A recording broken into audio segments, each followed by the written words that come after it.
머니쇼입니다. 황소도 돈을 벌고 곰도 돈을 법니다. 그러나 욕심 많은 돼지는 잡아먹힙니다. 욕심 많은 돼지만 되지 마시기 바랍니다. 오늘 약세장, 그러나 투자 기회는 얼마든지 있습니다.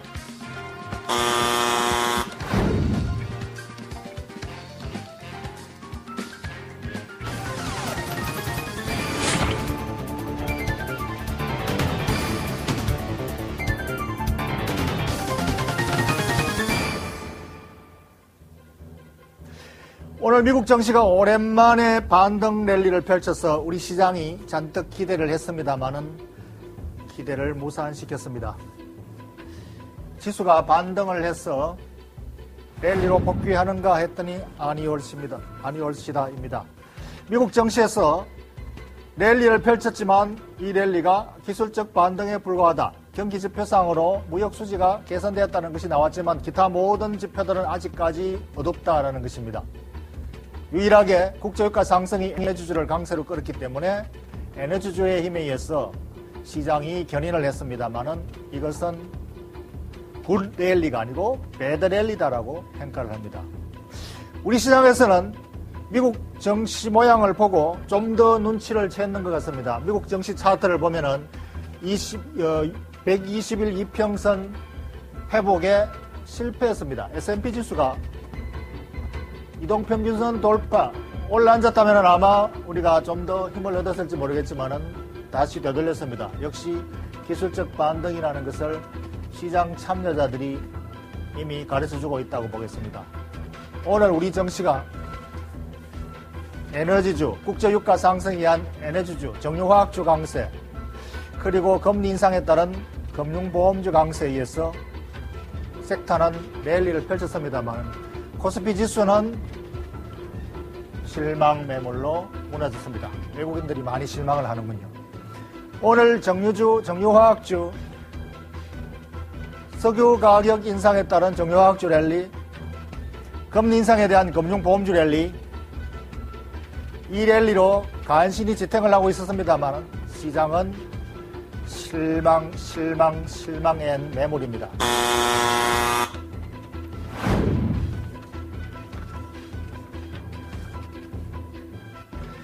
국제유가 상승은 지금은 세계 경기의 호재가 아닙니다. 원가 부담만 올리는 것이기 때문이죠.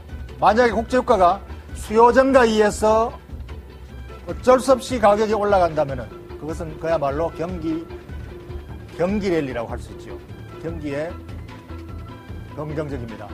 그러나 지금은 세계 경기가 둔화 모드로 들어가 있고 인플레이션에 대해서 걱정이 많이 올라가 있는데 여기서 국제유가가 더 올라간다는 것은 원가 부담만 더 늘리고 수요는 오히려 줄어든다. 그렇다면 마진은 축소될 수밖에 없다. 지금 정유화학주는 마진이 피크에 달해 있다. 더 좋아져야 랠리가 더 이어갈 수 있는데 지금 원가 상승은 마진을 축소시키는 부담 요인이다. 그렇다면 이러한 국제유가 상승에 의한 기계적인 에너지주 상승은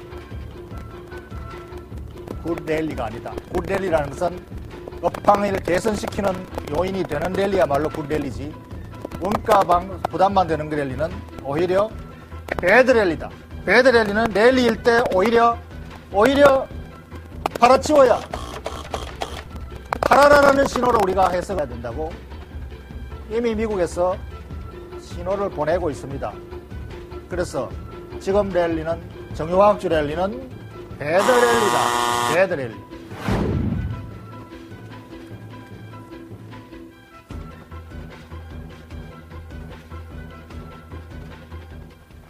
I got you a new song. Nobody's the name. Check it out. It was hot when I heard it. What do you think? 우리 시장에서 오늘 하나 더 보태주는 것이 있군요. 오늘 금통위에서 25bp 금리를 인상했습니다. 겨우 25bp를 인상하는 것이 뭐가 문제가 되느냐고요? 물가를 잡아야 되지 않느냐고요? 그러나 지금 현재 주택대출은 목에 차 있습니다. 지금 서민 가계보호를 한다고 물가 억제한다고 해서 금리를 인상시켰는데 물가 인상이, 물가 억제가 무엇을 위한 물가 억제냐? 경기를 살리기 위한 물가 억제냐? 경기를 죽이기 위한 물가 억제냐? 그래서 지금은 금리 인상이 매우 민감한 상황이고, 전 세계적으로 지금 금리 인상하는 데는 별로 없습니다. 원자재 보유국, 원자재 부국 빼고는 금리 인상하는 데가 없다. 그래서 지금 금리 인상은 그야말로 넌센스이고 패착이다. 지금 실망을 많이 하고 있군요, 시장에서. 금리 인상은 과열 경기를 시키기 위한 금리 인상이 필요하고 물가 억제가 필요한 것이, 지금 둔화되는 경기에 오히려 악재를 더 덮어 씌우는 꼴이 되겠습니다. 그래서 지금은 금리 인상이 오히려 금융주에 악재로 작용할 수가 있다. 금리 인상한다면은 이자 수입이 늘어난다고요? 이자 수입 늘어나는 것보다 아마 부실 채권 늘어나서 부실 채권 잠재 손실이 훨씬 더 클 겁니다. 그리고 장기 채권에 대한 평가 손실 때문에 이 손실 부담이 오히려 더 클 것이다. 그래서 이자 수입 증가보다 오히려 손실이 훨씬 더 크다. 중앙은행 총재가 저는 somebody인 줄 알았습니다. 오늘 알고 보니까 nobody입니다. nobody. 재경부 장관도 nobody. 그야말로 아무것도 모르는 멍청이들이다. nobody. 시장 상황을 전혀 모르고 있다. 그야말로 얼간이들입니다. 외국인들이 지금 가장 실망하고 있습니다. 오늘 외국인 매도, 선물 매도 쏟아지고 있습니다. 민감한 상황이죠. 지금은 오히려 금리를 내려야 될 상황입니다. 주택담보대출 800조나 쌓여 있습니다. 25bp 올리면은 목이 차있는 데서 숨이 넘어가 버립니다. 부실채권 시한폭탄이 될 수가 있지요. 포퓰리즘의 극치입니다. 노바디들, 포퓰리즘의 극치로 지금 시장은 실망하고 있다. 배드랠리다.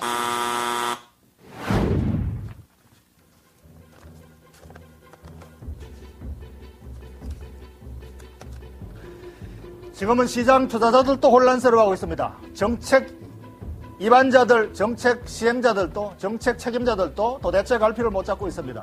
금리를 올려야 좋을지 내려야 될지 갈팡질팡하고 있습니다. 물가를 먼저 잡아야 될지 아니면 부실 채권을 막아야 될지 갈피를 못 잡고 있습니다. 이러한 상황에서도 투자 기회는 있습니다. 가장 안전한 투자, 지금은 가장 안전한 투자를 해야 되겠습니다. 그래서 지금은 배드 랠리, 잘못 오르고 있는 랠리에는 오히려 차익 실현하는 트레이딩으로 접근하는 것이 좋다. 정유화학주 트레이딩으로 단기 차익 실현하거나 단기 매도로 대응하는 게 좋겠습니다. 지속 가능성이 별로 없어 보인다. 보험주 금리 상승 실적 증가한다고요? 천만의 말씀. 부실채권이 훨씬 더 늘어날 위험이 있다. 팔아치워야 될지가 될 때인지도 모르겠습니다. 지금은 가장 안전한 투자 대상이 있습니다. 바로 배당 투자죠. 지금 정권주는 주가가 많이 추락해 있습니다. 실적에 비해서도 훨씬 더 많이 추락해 있습니다. 정권주는 실적이 안정적으로 그래도 최소한 나오고 있습니다. 이 실적 대비로 저평가되어 있는 특히 우선주는 채권에 비유됩니다. 우선주. 만약에 대우증권 우선주나 대신증권 우선주를 산다면 지금 가격에 배당 수익률이 대신증권 우선주는 9%가 넘어가는군요. 대우증권 우선주 6%가 넘습니다. 거의 7% 가깝습니다. 대우증권 우선주를 사면 채권 수익률이 2배 정도로 수익을 올릴 수가 있고, 대신증권은 채권 수익률, 국채 수익률이 한 3배 정도가 가까워지는군요. 그렇다면 지금 바닥에서 반등의 기회도 있는 반면에 안정적인 배당 수익률이 채권 수익률의 2배라면 충분히 투자 메리트가 있습니다. 매우 안전한 투자 대상이 있습니다. 지금은 시장이 랠리를 펼치더라도 배드 랠리, 안심하지 못하는 랠리입니다. 이럴 때 배당주 투자에도 관심을 기울여 보시기 바랍니다.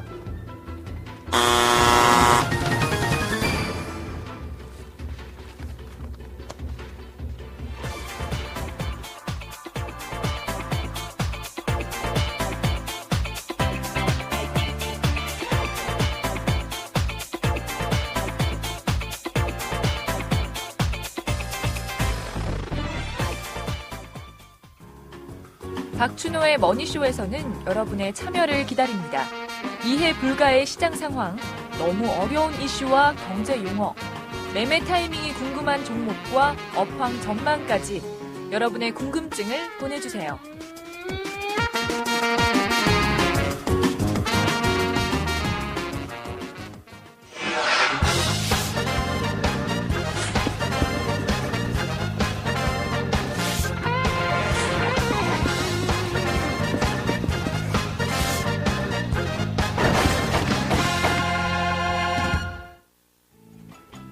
네, 한 가지 종목에 대한 상반된 시각을 들어보는 매매 기술 시간입니다. 오늘도 이 두 분과 함께 얘기 나눠보겠습니다. 먼저 미래자산관리의 조승재 대표 나와주셨습니다. 안녕하세요. 네, 안녕하세요. 네, 그리고 계속해서 박준호 소장 소개해 주시겠습니다. 안녕하세요. 안녕하세요. 네, 오늘 본격적인 종목 상담하기 앞서서 그동안 저희가 소개드린 종목들의 수익률부터 먼저 점검을 해보겠습니다. 수익률 보여주세요. 네, 먼저 현대이피입니다. 5월 22일에 매수를 해서 7,370원에 매수를 했는데요. 주중 최고가는 7,540원이고요. 목표가는 9,000원이었습니다. 오늘 12시 기준으로 해서 현재가는 7,540원에서요. 수익률이 좀 플러스 났습니다. 2.31%의 수익률을 기록하고 있습니다. 반면에 바이오랜드 보겠습니다. 5월 24일에 매수를 했는데요. 11,200원에 매수를 해서 주중 최고가는 1,750원이었습니다. 목표가는 15,000원 정도까지 설정을 해드렸었는데요. 오늘 12시 기준으로 해서는 1,400원까지 조금은 내려와 있습니다. 반면에 계속해서 현대모비스 보겠습니다. 5월 27일에 매수를 했는데요. 36만 7천원에 매수를 해서 주중 최고가는 37만 6,500원까지 올랐습니다. 목표가는 단기적으로는 40만 원이었고요. 장기적으로는 53만 원까지 제시를 해드렸었는데요. 현재가는 35만 1,500원 정도로 움직이고 있습니다. 마지막으로 코스모 화학 보시겠습니다. 지난주에 소개해드린 종목이었죠. 매수가는 14,150원이었는데 주중 최고가는 14,650원이었고요. 목표가는 18,000원 정도였습니다.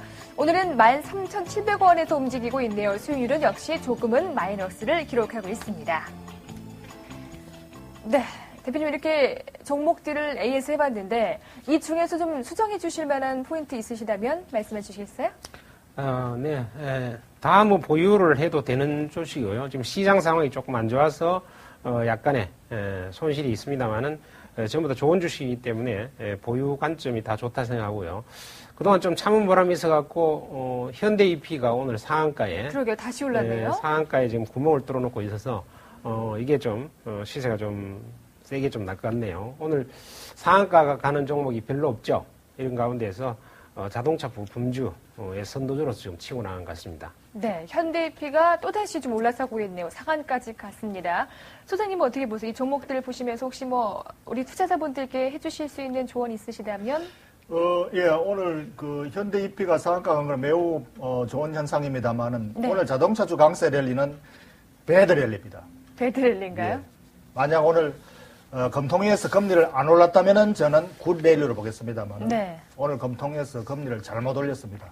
금리가 잘못 올렸기 때문에 앞으로 금리 부담 때문에 소비자들이 소비가 줄어들고 네. 비용 부담이 늘어나고 그래서 자동차주에 대한 수요가 글로벌 정치 전체로도 지금 우려되는데 우리 국내에서도 더욱 가속화시킨다. 그러면 기존의 예상치를 다 낮춰야 됩니다.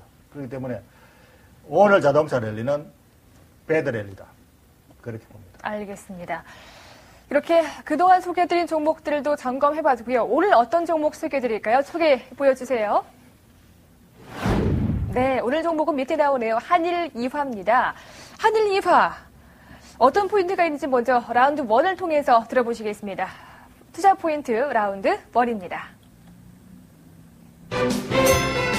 Round 1.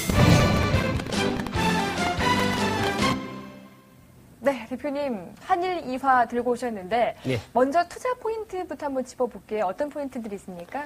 네, 사실 지금 주가들이 네. 강세장이 아니기 때문에 연속적으로 시세를 계속 내는 종목이 참 드문 상태에 있습니다. 네. 그리고 우리가 지금 현재 매수가로 나오고 있는 것이 사실은 매수가는 아니고 네. 방송 당일에 시작 주가죠. 그렇게 돼 있는데 매수가에 관한 부분은 제가 좀 충분히 장중에 조정을 좀 받거나 밀렸을 때 사라는 관점 좀 말씀드려서 갖고요. 네. 여기서 나오는 매수가하고는 조금은 차이가 납니다. 자, 그래서 오늘 이 한일리바에 대한 투자 포인트는 첫 번째로 상당히 독과점적인 자동차 부품을 생산하고 있다 하는 측면. 그러니까 경쟁이 상대적으로 적다는 거죠. 그래서 주로 자동차에서 도화 트림 부품을 주로 생산하는데 한 70% 이상 공급 비중이 있으니까 상당히 독과점적인 영역이다 하는 것이고요. 그 다음에 두 번째는 그 한국하고 EU하고 FTA가 7월 1일 만료가 되죠. 네. 지금 우리가 시세에서 기댈 수 있는 것은 앞으로 뭔가 대형 호재가 남아있는 그런 상태에 있을 때 상대적으로 주가가 좀 올라갈 수 있는 여력이 있기 때문에 그런 관점에서 보면은 7월 1일 날 한 EU FTA가 발의된다고 하는 것은 하나의 수혜가 한 달 뒤쯤에 다가온다 하는 것입니다. 그리고 이 회사는 유럽에 대한 수출 비중이 한 27% 정도 돼요. 그래서 유럽 비중이 꽤 되기 때문에 수혜를 직접적으로 받을 수 있는 부분이 있다는 거고요. 그 다음에는 현대 기아차의 시장 점유율이 지금 상당히 빠르게 증가를 하고 있죠. 그래서 이 증가하면서 국내에서만 이렇게 팔 것이면은 문제가 좀 있는데 중국이나 터키나 슬로바키아, 인도, 브라질 같은 이 현대 기아차가 진출하고 있는 나라에 동반 진출을 다 하고 있습니다. 네. 그러니까 상당히 이 해외 수출 증가에 따른 수혜도 받는다는 것이고요. 그 다음에 주요 자동차 부품 중에서는 가장 저포주입니다. 최대 저포주다 하는 거죠. 그런 관점에서 의미가 있다는 것이고, 그 다음에 마지막으로는 계열회사, 자회사 탑금속이 7월 24일 날 코스닥에 상장이 됩니다. 그래서 거기에 상장이 되면 이 회사가 이익을 좀 짭짤하게 냅니다. 자동차 금융회사인데 작년에 한 82억 정도 순이익을 냈으니까 이익을 짱짱하게 내는 그 자회사가 또 상장을 한다. 이런 측면의 재료들. 이런 것들이 전부 이제 7월 달에 재료가 큰 게 좀 두 개 있죠.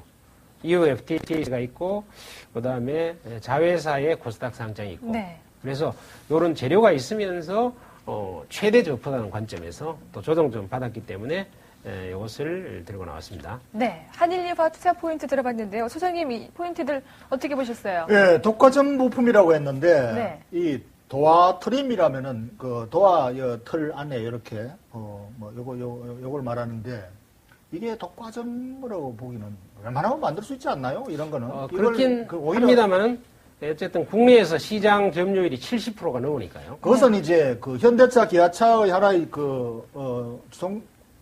부품 회사로서 종속돼 있다는 의미고 종속돼 있기 때문에 독과점이다라고 하는 것이지 만약에 경쟁사가 다른 데서 만들 수 있다면 얼마든지 만들 수 있는 것이 아닌가. 그렇다면 오히려 종속적인 요인으로 인해서 디스카운트 요인이다. 프리미엄 요인이라기보다는 이 위에서 주문을 조금만 줄여버리면 단가 인하 압력도 받고. 반발 들어오셨습니다. 물론 그렇게 생각할 수도 있죠. 네. 당연히. 그렇지만 또 이제 현대 기아차가 지금 매년 신문에 이번에 좀 보도돼서 문제도 되고 있습니다만은 매년 두 차례씩 원가를 갖다가 한 2%에서 4%를 내려왔죠. 그래서 이 부품 회사들이 원가를 계속 내려오는 이런 와중에 있어갖고 지금 사실 환율 구조를 보면 우리 박 소장님이 그런 소리 하기 힘들어요. 왜냐하면 지금 2007년부터 지금까지 한 4년 동안에요. 일본의 엔화는 약 40% 정도 엔화가 강세가 돼 있고 네. 중국의 위안화는 한 20% 정도 강세가 돼 있는데 반해서 한국의 원화는요. 2007년도에 900원 하다가 지금 1080원 합니다. 그래서 어떻게 보면은 20% 정도가 약세가 되어 있는 상태예요. 그러니까 상대적으로 이 일본이나 중국 이런 나라들하고 비교해서 보면은 네. 오히려 상당히 가격 경쟁력이 상당히 가속화되어 있다는 것입니다. 그래서 물론 이 독과점이라고 하는 것이 물론 치고 들어올 수 있죠. 그러나 치고 들어오기 위해서는 결국은 거기에 상응하는 만큼의 원가 경쟁력, 기술 경쟁을 확보해야 되는데요. 네. 그거 확보하기가 쉽지 않다는 거죠. 그렇다 그러더라도 네. 자동차 도화 만드는 거 이걸 독과점 영역이다. 도화는 제가 만들어도 웬만하면 만들 것 같습니다. 만드실 수 있으십니까?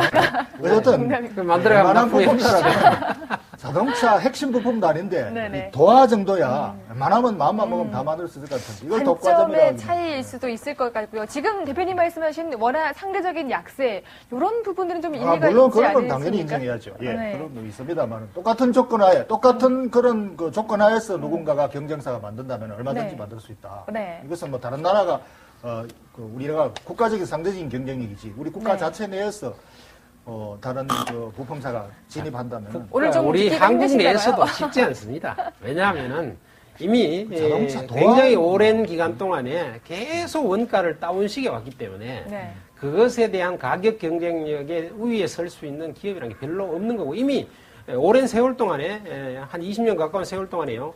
이미 가격 경쟁력에서 도태된 기업들이 다 망해가 나가 떨어진 거죠. 네. 나가 떨어지고 이제 남아있는 것들이 이제 몇 개 안 되는데 그 가운데서 70% 이상 계속 그 독점적인 지위를 유지하고 있다는 것은 쉽게 다른 회사들이 치고 들어오기가 원가상 물론 높은 기술력이 있다는 뜻은 아니에요.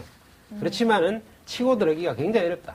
IT 엔진 부분에서 이렇게 말씀드릴 수 있습니다. 네, 이 자회사인 탑금속을 좀 얘기해보자면은 사실 최근에 현대차 공장이 위치한 해외 대부분 지역에 진출을 하고 있는 게 한일 이화지 않습니까? 그렇죠. 좀 같이 동반 성장을 할 수 있다. 이렇게 긍정적으로 보시는 겁니까? 그렇죠. 지금 중국, 터키, 슬로바키아, 인도, 브라질 정도 동반 진출했다 그러면요. 상당히 현대기아차와 더불어서 동반자 함께. 수준까지 네네. 거의 가 있다. 이렇게 볼 수 있는 거죠. 네. 이게 국내에서만 이렇게 한다 그러면은 상당히 매출 규모도 좀 적어지고 성장성의 수혜를 적게 볼 수 있다 보는데요. 이 정도 나갔다면은 뭐 상당히 진출을 많이 했다고 볼 수 있습니다. 네. 이 부분은 어떻게 보세요? 자회사의 모멘텀? 예, 뭐 그런 건 지금 성장이 굉장히 빠르고 우리 네. 국내 부품사들이 초강점이죠. 예, 네. 그런 것들에 대한 프리미엄은 뭐 충분히 줄만하다고 네. 보여드리겠습니다. 독과점만이 좀 의심된다는 예, 말씀이신 것 같고요. 자동차 도화 이거 독과점으로 좀 하기는 제가 좀 인정하기가 알겠습니다. 조금 문제가 있다는 말씀이시네요. 네, 그거는 뭐냐면은, 뭐 기술력이 탁월해서 진입할 수 있는 장벽이 있다 이런 뜻이 안 된다는 거죠. 알겠습니다. 단지 가격 경쟁력상 이미 상당히 계속 원가를 줄여왔기 때문에 네. 다른 기업이 치고 들어올 만한 여지가 별로 없다는 얘기예요. 알겠습니다. 마지막 판단은 여러분이 하시는 거니까요. 여러분의 상반된 시각만 좀 체크해 보시기 바라겠습니다. 이번에는 라운드 2 해보겠습니다. 라운드 2를 통해서 기업 가치 분석을 본격적으로 한번 분석해 보겠습니다. 라운드 2입니다. Round 2.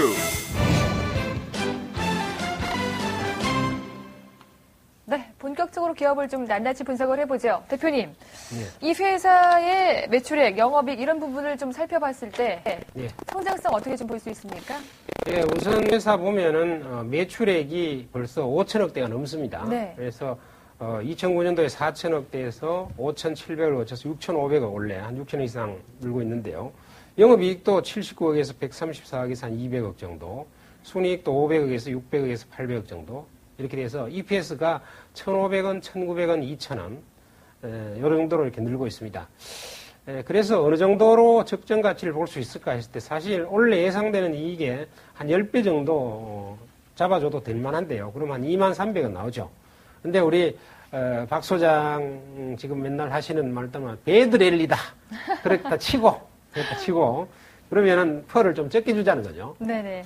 10배도 좀 많으니까 10배. 한 7배, 8배 그 네. 정도야 뭐 평균적으로 줄만하지 않겠나. 지금 원래 이렇게 주신 건 보면 10배인데 그거보다 평균- 좀 낮추자는 말씀이신 건가요? 그렇죠. 그래서 한 7.5배 정도 이렇게 짜게 이렇게 봐주면은 한 15,000원 정도는 가도 되지 않겠나. 최소한. 이렇게 봐줍니다. 네. 그래서 손절 라인 한 11,000원 잡고요. 네. 목표 가격을 한 15,000원 정도 잡아서 잡는 것은 충분히 보수적으로 잡아줄 만한 거다. 이렇게 판단이 됩니다. 네.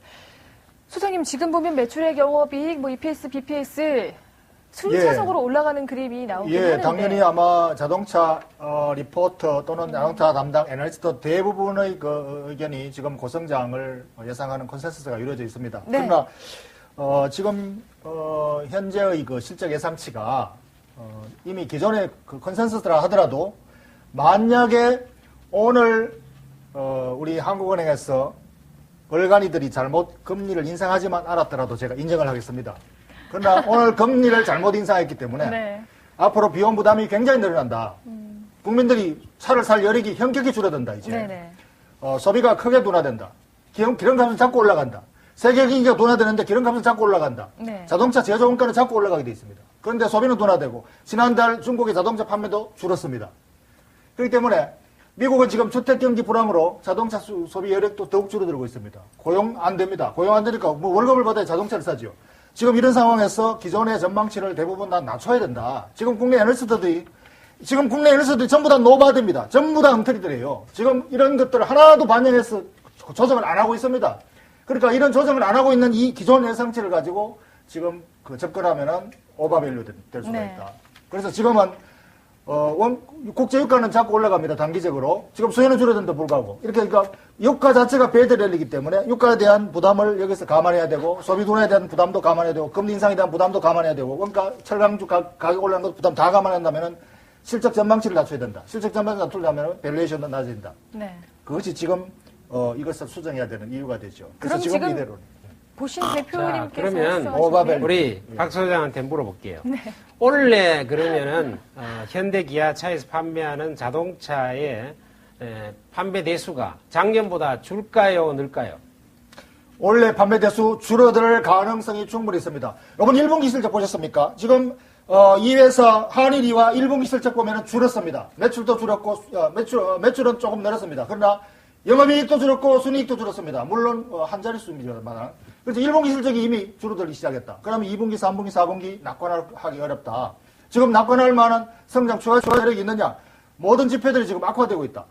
유가는 더 올라가고 있고 소비는 줄어들고 있고 수요도 줄어들고 있고 금리는 올라가고 있고 이런 상황에서 1분기가 이미 조금씩 줄어들기 시작했는데 2, 3, 4분기가 30% 성장을 그대로 인정한다는 것은 오버밸류고 수정이 필요하다고. 생방송 중에 쓰러지실 수 있으시니까요. 조금은 또 진정을 해주시고요.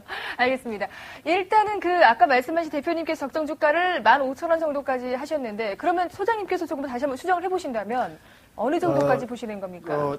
밸류에이션에는 문제가 없습니다. 네네. 정말로 적정하게 지금 7배 내지 8배 수준은 적정한가요? 네, 네. 자동차들은 부품주는 7배, 8배면 충분하다고 보고 네. 다만 실적 전망치를 좀 낮춰야 된다. 네. 지금 여기서 이 실적 전망치를 30% 증가로 예상돼 있는데 네. 이것은 최소한 한 자릿수 증가로 낮춰야 된다. 한 자릿수까지요? 한 자릿수 증가로 낮춰야 된다면은 지금 목표가는 한 13,000원 내외면은 충분하다. 네. 저는 그렇게 봅니다. 대표님 혹시 반발하실 생각이 없으십니까?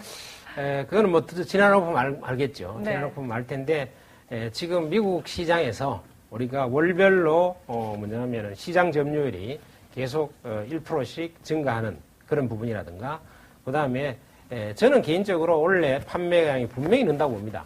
작년도가 우리가 대략 한 570만 대 이렇게 팔았죠. 원래 630만 대 목표로 했는데 거의 700만 대 가까운 판매가 있지 않을까 이렇게 네. 되고 지금 판매 대수는 그러한 상황으로 가고 있습니다. 그래서 특히 지금 이런 현상이 나타나고 난 시점이 3월 11일 대지진 이후로 판매 증가가 급격히 지금 미국 시장으로부터 시작해서 해외 시장에서 일어나고 있기 때문에 해외 시장의 이 판매 대수의 증가는 분명히 나타나게 될 것이라는 것이고 그런 측면에서 한 20, 30% 정도의 상승 여력은 충분히 나타날 것이다. 이렇게 생각이 됩니다. 네. 이 그래서 네네. 계속 말씀해 주시죠. 13,000원 정도 보는 것은 너무 짜게 보는 거다. 이렇게 네. 생각이 매출 됩니다. 증가는 분명히 아마 일어날 것입니다. 매출 증가는요. 왜냐하면 중국의 수요가 계속, 인도 수요가 계속 늘어나기 때문에. 그러나 원가 부담이 늘어난다. 원가 부담이 매출 증가보다 더 강하게 계속해서. 늘어나기 때문에 네네네. 영업이익이나 순이익 증가율은 거기에 따르지 못할 것이다. 특히 부품회사들은 완성차 업체들이 그 부담을 부품회사에다 다 증가시킵니다. 네. 그렇기 때문에 부품회사는 더 원가 부담을 더 많이 받을 수밖에 없다. 그렇다면 완성차 회사들이 한 자릿수 증가가 일어나더라도 부품회사들은 그 자리에 정체될 수가 있다. 네. 그래서 저는 지금 현재 금리 인상, 유가 상승, 또는 철강 가격 인상, 세계 경기 둔화 이런 것들을 가장 많이 받는 데가 자동차 부품회사 또는 IT 부품회사들이다. 남는 게 없으니까. 종속돼 있기 때문에. 네. 그리고 이 회사는 독과점 부품이 아니라 종속된 부품회사다. 그렇기 때문에 실적은 굉장히 지금 보수적으로 잡아야 된다. 네. 지금 그런 시점. 이게 자동차 문행 쪽의 내장재를 우리가 도어 트림이라고 하는데 한일리버 같은 경우에 도어 트림 외에도 핸들 부품도 그렇죠. 상당 다른 것도 부분 같이 있죠. 하고 도화트림이 있는 제일 거죠. 그 얘기도 좀 비중이 해주세요. 크지만요. 그런데 이제 중요한 것은 뭐 여러 가지 부품 다 소개할 필요는 사실 없는 것이고 네네네. 핵심 부품에 관한 부분 이 부분이 어느 정도 성장할 수 있겠나 하는 것이고요. 사실 뭐 지금 한일유화가 이 현대차, 기아차의 편중 비중이 조금 큰 건 사실이에요. 그렇죠. 일단은. 좀 사실 큰 거지는 하지만 그러나 지금 현재 보면은 최근에 들어와서 굉장히 일본이나 독일이나 이런 데서도 우리나라 부품들, 우수한 부품에 관해서 해외 쪽의 수주도 이제 막 늘기 시작하고 있습니다. 네. 그래서 원래 자동차 부품 업계는 본격적으로 해외 쪽에서 이제 관심을 많이 갖고 있는데 최근에 보면은 뭐 세계적인 자동차 회사들 독일 같은 데 보면은 BMW나 벤츠, 그다음에 미국의 빅3들이 전부 다 이제 몰려오고 있거든요. 특히 일본 같은 경우는 그동안에는 일본 차들에게만 주로 이제 납품하면서 우리나라 납품업체들한테는 거의 이제 납품을 안 받았었는데 그 일본 업체들도 최근에 와서는 미어 터지게 한국으로 들어오고 있어요. 네. 그래서 우리나라 자동차 부품들 수입하려고 하는 조짐들이 나타나고 있고 최근에 그런 실적이 점차 가시화되고 있거든요. 네. 그래서 현대 기아차의 어쨌든 중요한 두서너 가지 부품에 대해서 한 70% 공급하고 있는 이 회사는 앞으로 아마 일본이나 유럽이나 미국에서도 상당히 많은 수주가 들어오게 돼서 해외 시장 개척도 충분히 가능하다고 봅니다. 네, 그 해외 요인도 시장이- 반영해야 된다 이렇게 보는 거죠. 네, 일단 해외 시장의 어떤 모멘텀을 반영하자는 의견이 있는 반면에 금리 인상에 따른 원가 어떤 부담감도 무시할 수 없다는 상반된 의견이 나오고 있습니다. 라운드 3를 통해서 이번에는 기술적인 분석해 보겠습니다. 라운드 3입니다. Round 3.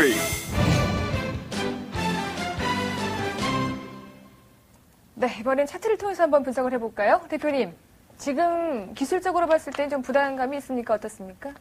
자, 기술적으로 봤을 때 큰 부담이 없죠.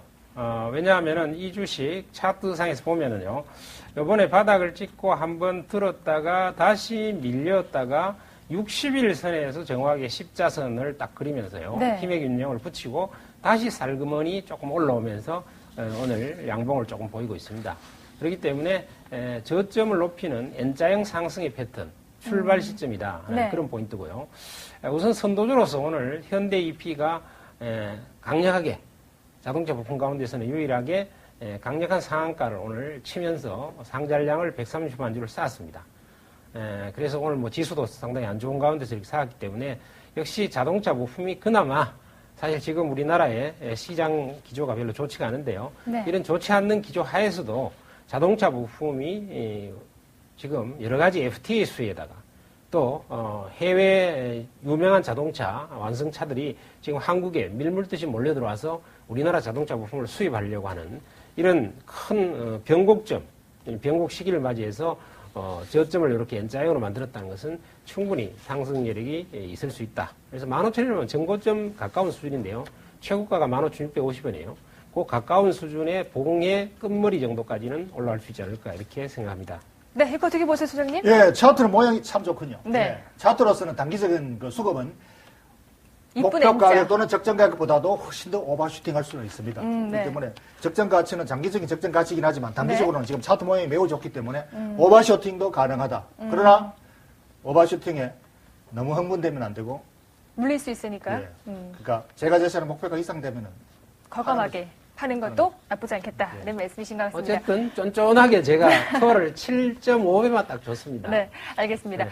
시간이 없는 관계로 마지막으로 한마디씩만 들어보겠습니다. 먼저 대표님. 네. 지금은 역시 네. 장이 조금 안 좋은 가운데서 그나마 믿을 수 있는 것은요. 네. 재료빨이 앞에 받고 있어야 되고 네. 두 번째 실적이 좋아야 되거든요. 네. 그래서 실적이 좋은 영역에서 여러분들이 종목을 고르는 게 좋겠다 이렇게 네, 말씀드리겠습니다. 독과점 부품 테마 저 PER 주인 한일 이화하는 말씀이시고요. 이번엔 소장님. 예, 저는 제일 중요한 것이 실적입니다. 네. 2분기 실적, 지금 1분기 실적이 조금 조심스럽기 때문에 2분기 실적도 예의주시해서 체크를 잘 하셔야 될 것 같습니다. 네. 계속해서 실적을 체크해보자는 보수적인 접근이셨습니다. 이렇게 해서 오늘 한일 이화와 함께 했는데요. 주말 잘 보내시고 저희는 다음 주 금요일 이 시간에 다시 또 찾아오겠습니다. 고맙습니다.